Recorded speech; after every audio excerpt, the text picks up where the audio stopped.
कह हनुमंत सुनहु प्रभु शशि तुम्हारे प्रियदास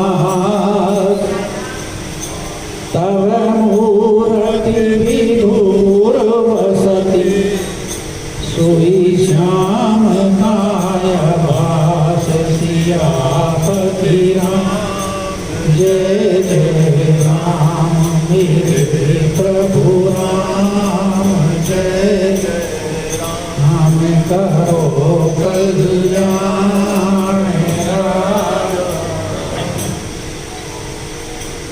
परमादरणीय समुपस्थित मानस प्रेमियों भगवत चरणारविंदों,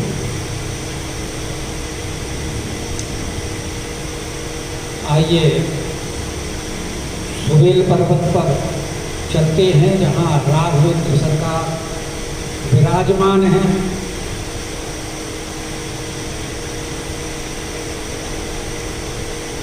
लखनलाल जी ने उनके लिए जो शैया तैयार की है उस पर लेटे हुए हैं।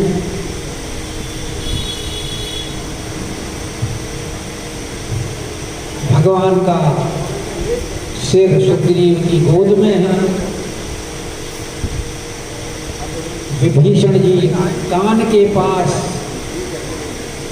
अपना मुंह लगा करके कुछ प्रभु से गुप्त मंत्रणा कर रहे हैं। अंगद और हनुमान जी उनके चरण दबा रहे हैं। भगवान की दृष्टि सामने पड़ती है तो उन्हें पूर्व दिशा में चंद्रमा दिखाई दे।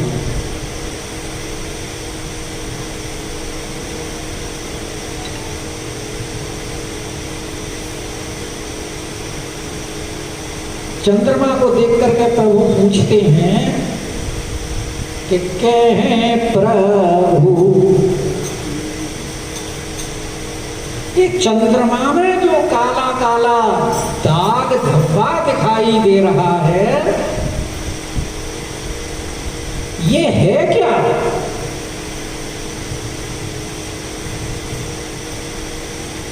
अपने अपनी मति के अनुसार इसके बारे में वर्णन की। कहूँगा निज निज मति भाई। भगवान कितने बड़े राजनीतिज्ञ हैं। चंद्रमा के अंदर धब्बे के माध्यम से भगवान सबके हृदय के भावों को जानने का प्रयास है।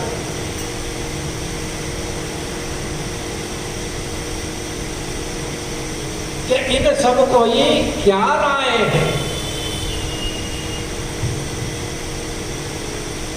क्योंकि रावण के मंत्री तो रावण को जब राय देते थे तो वो ठकुर सुहानी कहते थे कि जो रावण को अच्छा लगे। यथार्थ बात नहीं कहते थे। तो प्रभु अपने मंत्रियों के मुखारविंद से उनके भाव सुनने का प्रयास करते। इसलिए उन्होंने माध्यम किसको बनाया है? चंद्रमा को। कि चंद्रमा के अंदर जो ये काले और कालापन है ये क्या है?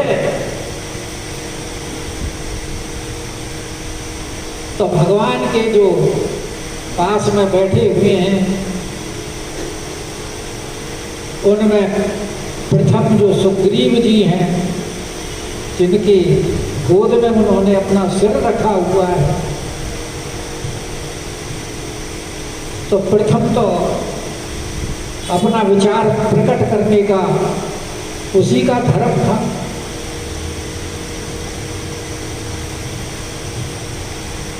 और राजा है, राजा लोग तो राजनीति अच्छी तरह जानते हैं।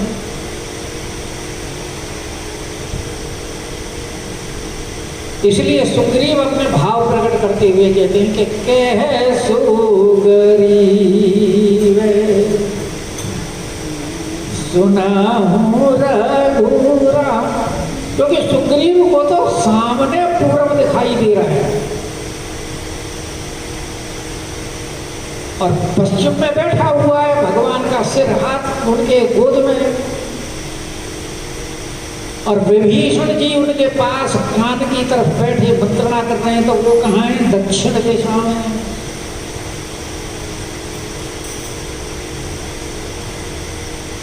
और पैरों के तरफ जिधर विभीषण जी हैं उसी तरफ अंगद जी बैठे हुए हैं।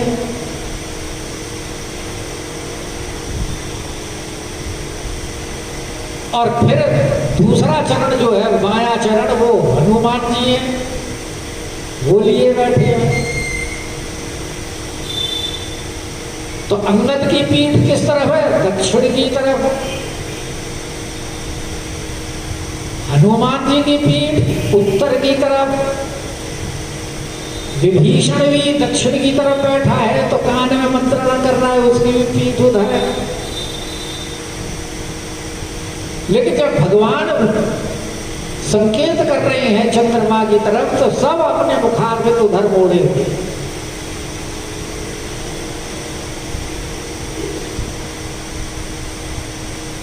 तो सुग्रीव जी सबसे पहले कह रहे हैं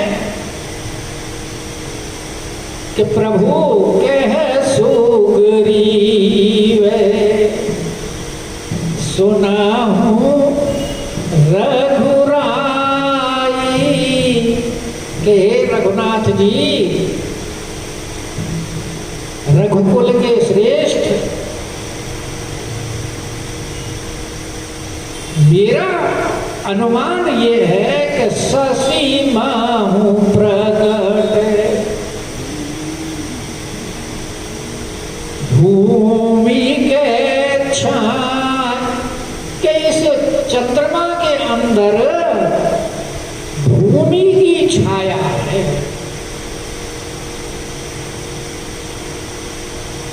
तो सुग्रीव ने ऐसा भाव क्यों दिया?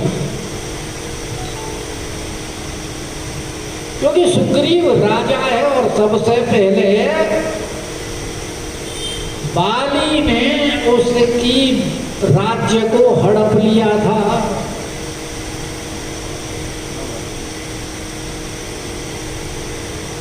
भगवान से उसने यही तो कहा था कि मेरा प्रभु सब कुछ हरण कर लिया है,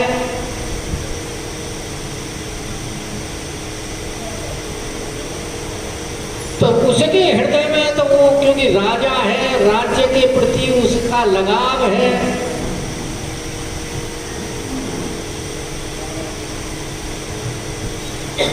इसलिए उसे भूमि दिखाई दे रही है। और वैसे भी राजाओं की दृष्टि अपने राज्य के विस्तार की तरफ रहती है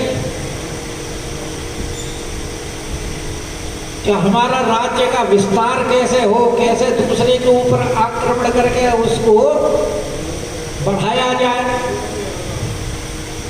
तो इसलिए जैसी जिसकी भावना वैसा उसके दिखाई देता है।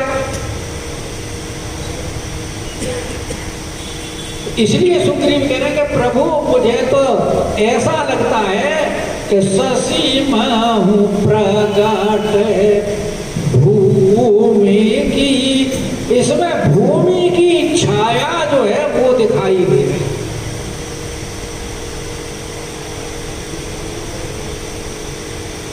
अब विभीषण ने जब मंतव्य दे दिया तो अब बारी किसकी आई? वो सुग्रीव के देने के बाद विभीषण। हालांकि विभीषण का नाम नहीं लिया यहाँ, लेकिन क्रम तो उसी अनुसार से है ना, सुग्रीव का नाम लिया है। तो सुग्रीव के नाम लेने के बाद में अब कौन बोलेंगे? दूसरा नंबर आता है विभीषण का। तो वो कह रहे हैं कि मारे राहु शशि के कोई उर में परी श्यामता सोई। प्रभु मेरा विचार तो ऐसा है कि जो ग्रहण होता है, चंद्र ग्रहण, तो चंद्रमा को राहु ग्रस लेता है। तो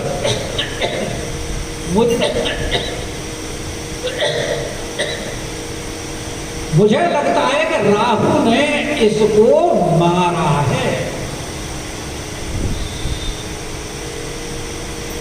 क्योंकि विभीषण जी स्वयं बेचारे लात खा के आए।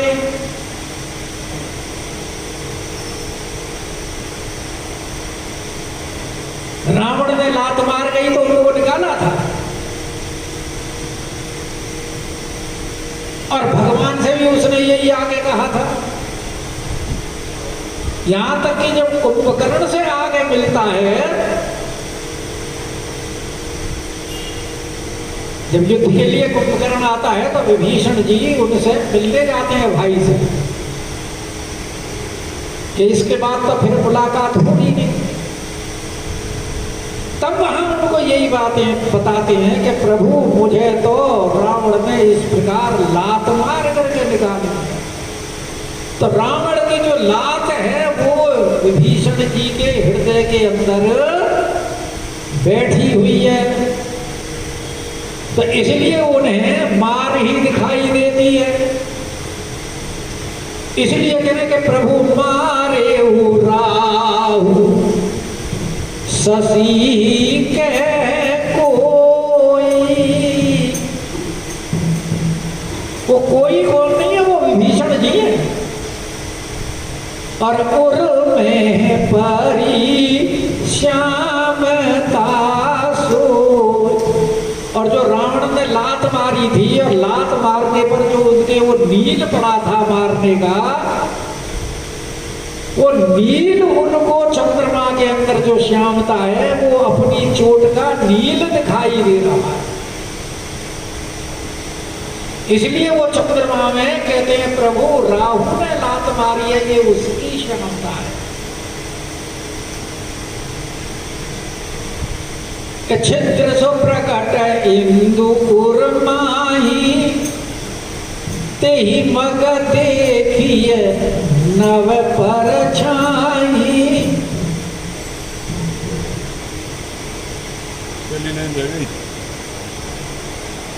अब किसके बाद अब नंबर है अंगद जी का। अंगद जी कौन है? युवराज। तो वो क्या कह रहे हैं कि वो कह रहे हैं प्रभु को कह जब विधि रति मुख की ना, सार भाग शशि कर हरिलीना, क्षेत्र सो प्रकट इंदु उर्माही, तेहि मग देखिए नभ। के प्रभु जब ब्रह्मा जी ने रति का निर्माण किया, रति कामदेव की पत्नी का नाम,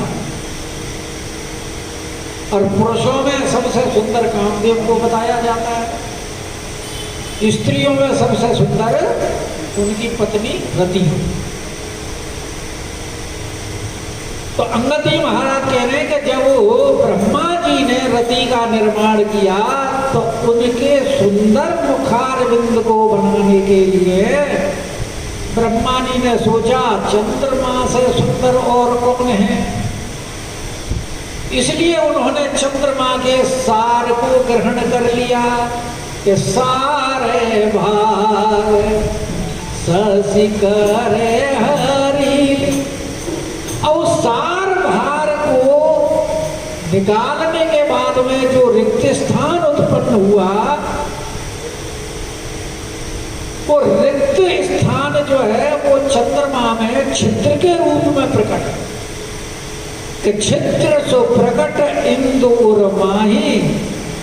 और जब वो छेद हो गया तो उस छेद में से जो आकाश दिखाई देता है, उस आकाश की जो परछाई है वो श्यामता दिखाई।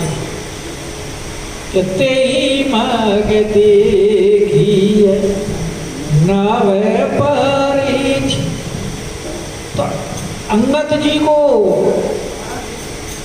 इस प्रकार के भाव क्यों दिखाई दे रहे हैं?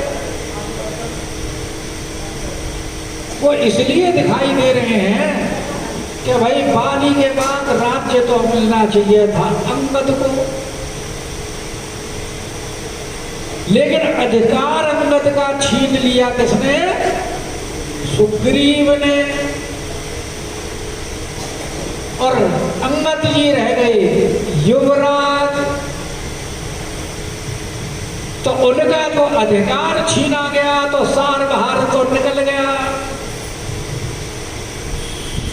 और अब बाली कहकर गया भगवान के लिए कि दास अंगद कीजिए।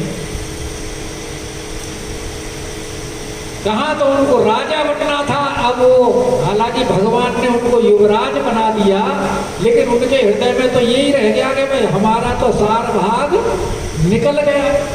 तो जो छिद्र है, वो परछाई है, वो अंगद को अपना अधिकार जो गया है उसकी परछाई दिखाई कि प्रभु के करले बंधु शशि केरा। अब तीनों की बात सुनते नंबर तो हनुमान जी का आना चाहिए था, पर हनुमान जी की बात ना वो कर गए, यहां प्रभु स्वयं कह रहे हैं, क्योंकि प्रभु सोचते इन्होंने हमारे अनुकूल वक्तव्य नहीं दिया।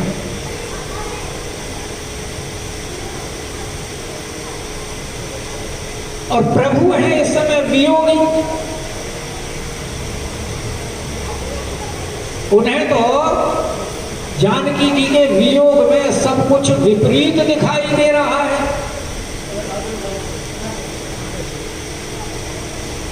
तो कह रहे प्रभु के, क्योंकि प्रभु तो वैसे सब कुछ करने में समर्थ है, कर्तुम अकर्तुम अन्यथा कर्तुम।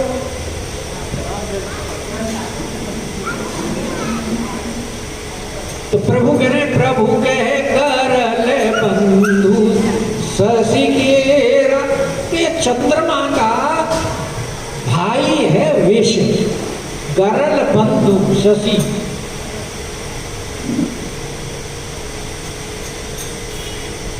क्योंकि जब जानकी जी से प्रथम मिलन हुआ राघवेंद्र सरकार का बालकांड में,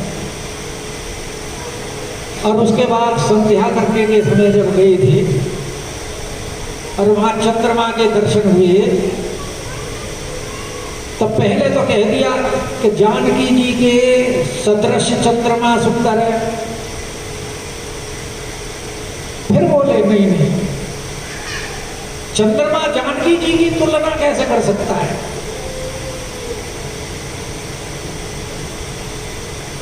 सियमुख समता पाव किमि चंद बापुरो रंक। क्योंकि जन्म सिंधु पुनि बंधु विष, दिन मलिन सकलंक। इसके अंदर तो इतने गुण अवगुण हैं। एक तो सबसे पहले इसका जन्म ही खारे समुद्र से हुआ है,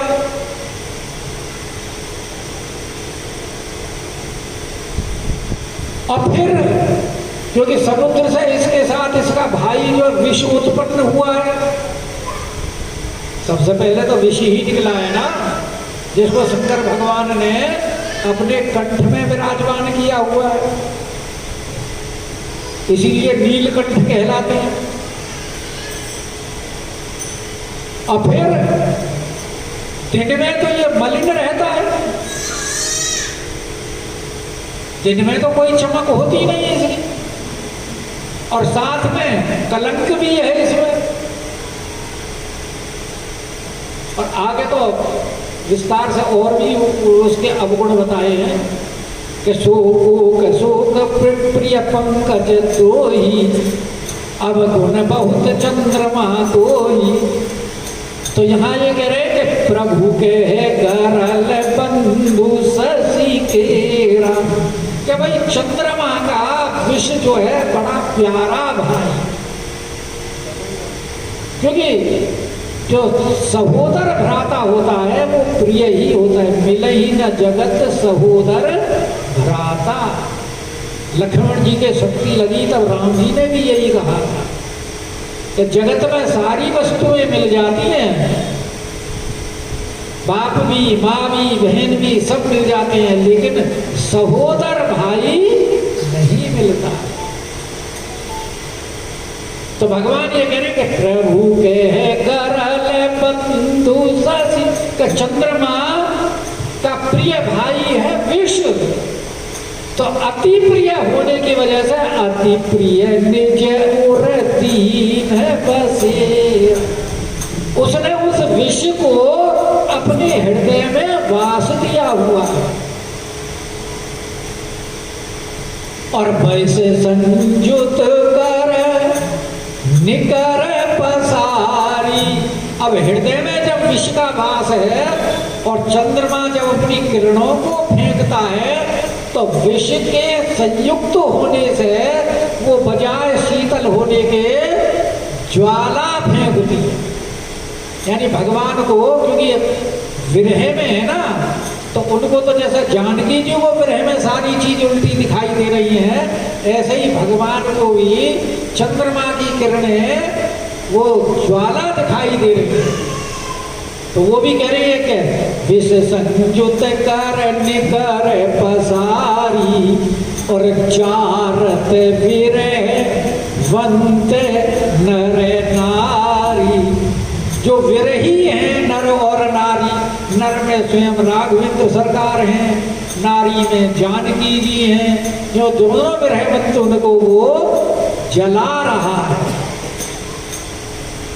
अब प्रभु के भाव सुन लिए तो जब स्वामी बोले, हनुमान जी पहले नहीं बोले, क्योंकि सेवक स्वामी से पहले कैसे अपना मंतव्य प्रकट कर दे। और हनुमान जी तो वैसे भी ज्ञानी नाम अग्रगण्य है, उन्होंने कहा पहले स्वामी के भाव देख ले कैसे हैं, उसके अनुकूल बोलेंगे फिर। अब चंद्रमा के प्रति जब भगवान के भाव ऐसे देखे तो अब हनुमान जी कह रहे हैं कि कहे हनुमंत सुनाऊं प्रभु, कि प्रभु ऐसी बात नहीं है, वो आपको जला नहीं रहा।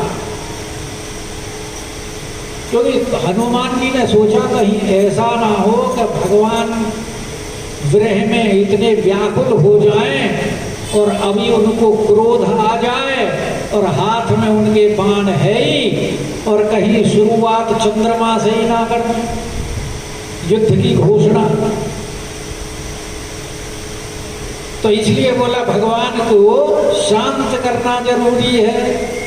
अब हनुमान जी कह रहे कि हनुमंत सुनाऊं प्रभु कि शशि तुम्हारे प्रिय दास, कि शशि तो आपका प्रिय दास है।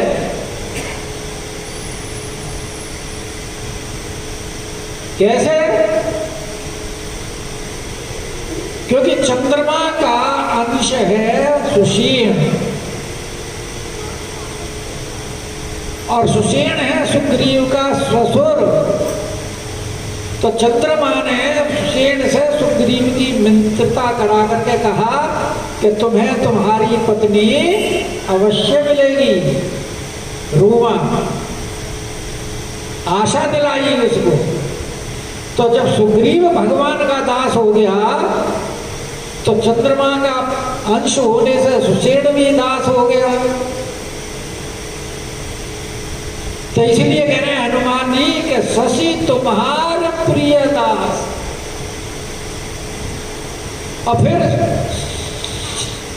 चंद्रमा भगवान शंकर के मस्तक पर विराजमान है और भगवान शंकर की सेवा करता है, दास है। इसीलिए जो गुजरात में है वहां जो भगवान शंकर की ज्योतिर्लिंग का नाम है उसका नाम है सोमनाथ। सोम माने चंद्रमा, चंद्रमा के स्वामी। प्रथम ज्योतिर्लिंग गुजरात का सोमनाथ ही माना जाता है। और वहां चंद्रमा को जब दक्ष का श्राप हुआ था तो उस श्राप से निवृत्त भगवान शंकर की उपासना के बाद ही हुआ था। तो सोम चंद्रमा भगवान शंकर का दास है, और भगवान शंकर किसके दास हैं? राघवेंद्र सरकार के सेवक स्वामी सखा सिय पी के। तो चंद्रमा फिर किसका दास हुआ? राघवेंद्र सरकार। तो हनुमान जी कैसी युक्ति से बात करते हैं कि शशि तुम्हारे प्रिय दास, और जब आपका दास है, आप उनके स्वामी हो, आप उनके इष्ट हो, तो भाई जितने भी भक्त हैं सब अपने अपने इष्ट को अपने हृदय में धारण करते हैं। और वैसे भी देखो मंदिरों में अपने अपने इष्ट की मूर्ति विराजमान करते हैं। तो कह रहे आपकी जो मूर्ति है, जो श्यामल मूर्ति है, वो चंद्रमा ने तव मूर्ति विधुर बसती, चंद्रमा ने अपने हृदय में आपकी उस सांवली सलोनी छवि को हृदय में बसाया हुआ है। सोई श्यामता आभास, क्योंकि भगवान के अनन्य भक्त हैं हनुमान जी, और भगवान ने हनुमान जी को उपदेश दिया है अनन्यता का कि सो अनन्य जाके मति न डरहि हनुमंत, मैं सेवक सचराचर रूप स्वामी भगवन। संसार में जहां भी दृष्टि जाती है सब अपने भगवान की ही छवि तो है। सिया राम मैं सब जग जानी, करऊं प्रणाम जोरी जोग पानी। तो हनुमान जी की तो अनन्य दृष्टि, अनन्य भाव से उन्हें तो सब जगह अपने राघवेंद्र सरकार ही दिखाई देते हैं। इसलिए चंद्रमा के अंदर जो श्यामता है वो अपने भाव के अनुसार कह रहे हैं भगवान से कि तव मूर्ति विधुर बसती, और सोई श्यामताया भास। तो पवन तनय के वचन सुनी, और बिह से राम सुजान। भगवान उनकी भाव को सुन करके हंस पड़े। और दक्षिण दिशि अवलोकि प्रभु बोले कृपा निधान। दक्षिण की तरफ भगवान की दृष्टि गई, क्योंकि हनुमान जी का संकेत है कि प्रभु ये आपका बैरी नहीं है, बैरी तो वो दूसरा है जो दक्षिण दिशा में रहता है।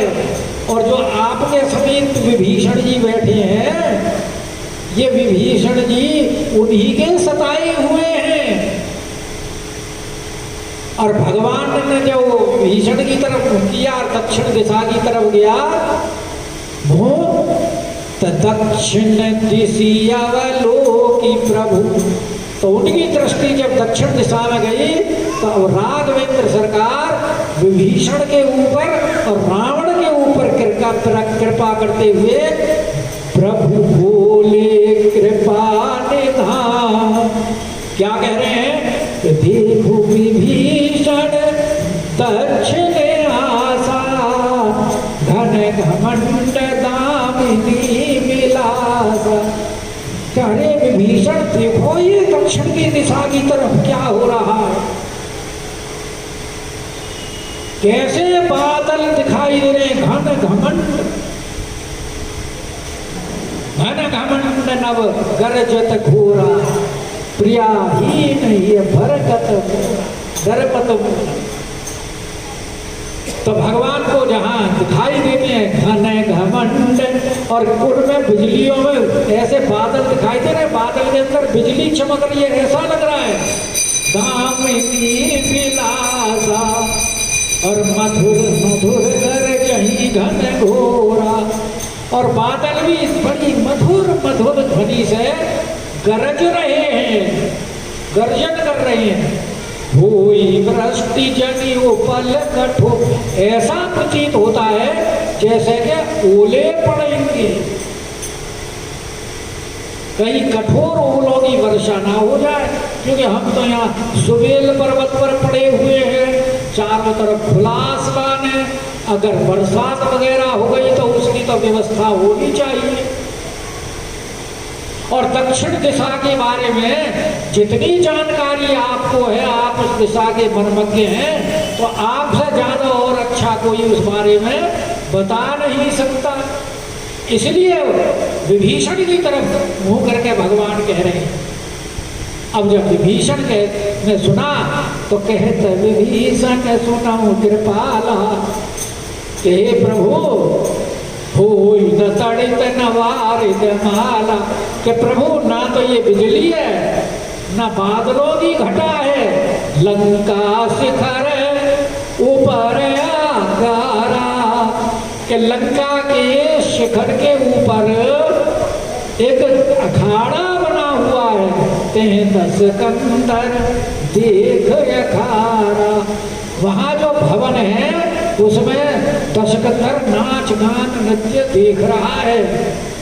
और ये जो घटा दिखाई दे रही है ये क्या है? छत्र मेघडंबर सिरधारी, कि जो रावण का जो छत्र है वो छत्र ऐसा दिखाई दे रहा है जैसे ये आकाश में काली घटाएं घिर रही हैं। और सोई जनु जलत घटायति गारी मंदोदरी, और क्योंकि रावण के बराबर में मंदोदरी बैठी हुई है बगल में, और मंदोदरी ने जो अपने सोने के कुंडल कानों में पहने हुए हैं कि मंदोदरी श्रवण ताटंका, सोई प्रभु जनु दामिनी दमंका, कि उसके कुंडलों की जो झलक है, उसकी जो आभा दिखाई दे रही है वही बिजली की चमक जैसी प्रतीत हो रही। और बाजहि ताल मृदंगे अनुपा, सुई रव मधुर सुनहु सुरभु, और वहाँ जो नाना प्रकार के नगाड़े पखावज इत्यादि जो बज रहे हैं उनकी जो ध्वनि है, उनकी वही जो मधुर मधुर जो आप जिनको गर्जन कह रहे हो बादलों की, वो उन नगाड़े इत्यादि जो ताल मृदंग बज रहे हैं उनकी ध्वनि। तो भगवान समझ गए अच्छा हमारे होते हुए रावण इतना निशंक इतना निडर, तो प्रभु मुस्कान समुझिया भूमा, रावण के अभिमान को समझ करके भगवान मुस्करा दिए। और चाप चढ़ाई बाण सन्ना, और धनुष और बाण तो हाथ में उठाई, फौरन धनुष उठाया और बाण उसके ऊपर चढ़ा करके, और छत्र मुकुट ताटंक तब हते एक ही बाण, सबके देखत मही परे मरम न को जान सिया पति राम जय